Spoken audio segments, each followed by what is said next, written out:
დაკავებული სფერო ჰოლდინგის წარმომადგენელი და ასევე გიორგი მურუსიძე უფლებადამცველებთან საუბრისას განმარტავენ, რომ მათ თაღლითურ სქემასთან არანაირი კავშირი არ ჰქონიათ, მეტიც იურისტებთან საუბრისას ამბობენ, რომ ისინი მზად არიან მოქალაქეებს კუთვნილი თანხები დაუბრუნონ, თუმცა უცნობია, რატომ ვერ მოახერხეს ეს ყოველივე თავისუფლებაზე ყოფნის დროს, როდესაც მოქალაქეები ამ მოთხოვნით თვეების განმავლობაში იყვნენ ქუჩაში. გივი წულეისკირს ბრალი ოფიციალურად უკვე წარედგინა, გიორგი მურუსიძეზე კი ძებნა არის გამოცხადებული. მისი იურისტი პირველებთან საუბრისას ამბობს, რომ ამის შესახებ პირველებისგან გაიგო, რომ მისი დაცვის ქვეშ მყოფი იყო იტალიაში. ეს ინფორმაცია პირველებს სფერო ჰოლდინგის იურისტმა დაუდასტურა და თქვა, რომ მურუსიძე იტალიაში საქმიანი ვიზიტით მივლინებაში იმყოფება. იურისტი ამბობს, რომ სხდომათა დარბაზში, რომელიც სავარაუდოდ ხვალ გაიმართება სასამართლო პროცესი, მოითხოვს, რომ იყოს გამოყენებული ორივე შემთხვევაში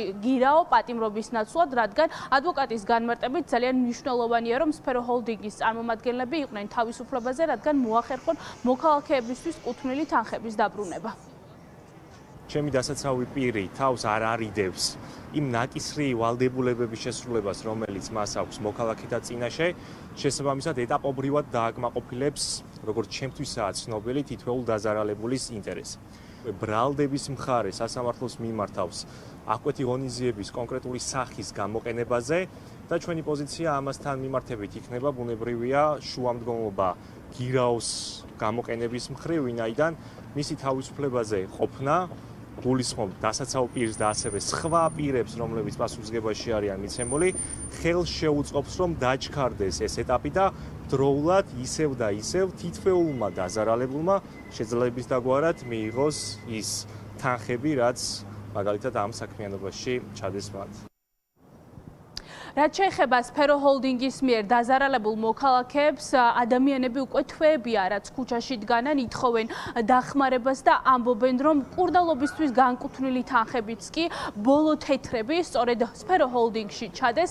მათ არ აქვთ მოლოდინი, რომ ამ ზარალის ანაზღაურება მოხდება, თუმცა ახლა მთავარი მათი მოთხოვნა არის ის, რომ გარდა გივი წულეისკირისა, ასევე სამაგალითოდ დაისაჯონ ის ადამიანები, ვინც მთელ ამ სქემაში იყვნენ ჩართულები და ამავდროულად ითხოვენ, რომ გადადგმული იყოს ქმედითი ნაბიჯები, რადგან მათი კუთვნილი თანხები დაუბრუნდეთ. ერთადერთი გამოსავალი ახლა არის სწორედ ის, რომ მათი თანხები დაბრუნდეს, რადგან 600-ზე მეტი ადამიანი ფაქტიურად ღია ცის ქვეშ არის დარჩენილი. შიშომოს სტატუსით შვილი მყავს.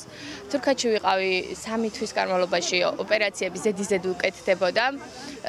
დეკემბერში დავბრუნდი საქართველოში. ახალნა ოპერაციები, რადგან იყო ჩემი შვილი, ვერ ვაცხოვრებდი ვერც სარდაფში და ვერც ანტისანიტარიაში, ამიტომ გამოვიტანე ოჯახის დახმარებით ბანკიდან ფული და ჩავდე გირაოში. სექტემბერში გავიგე უკვე, რომ ხალხი გარეთ დარჩა, ვერავინ ფული ვეღარ დაიბრუნა უკან და რეალურად ყველა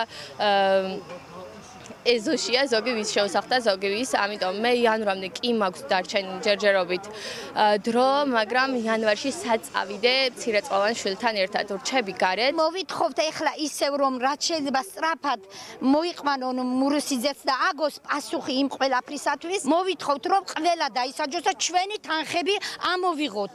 შემოგთავაზეს, რომ გირაონების სახით ჩვენ გვიშოვიდა ბინას და $20,000 ჩავდებით.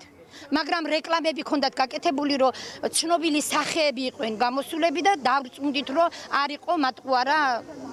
მათმა პირმა კარგად იმუშავა. დიახ, მათმა პირმა კარგად იმუშავა. გივი წულეისკირის საქმესთან დაკავშირებით სასამართლო სავარაუდოდ ხვალ იმსჯელებს. საინტერესოა, რა სიტყვის წულეისკირის სხდომათა დარბაზში. ამავდროულად პროკურატურამ ძებნა გამოაცხადა გიორგი მურუსიძეზე, რომელიც ასევე სფერო ჰოლდინგის დირექტორი იყო.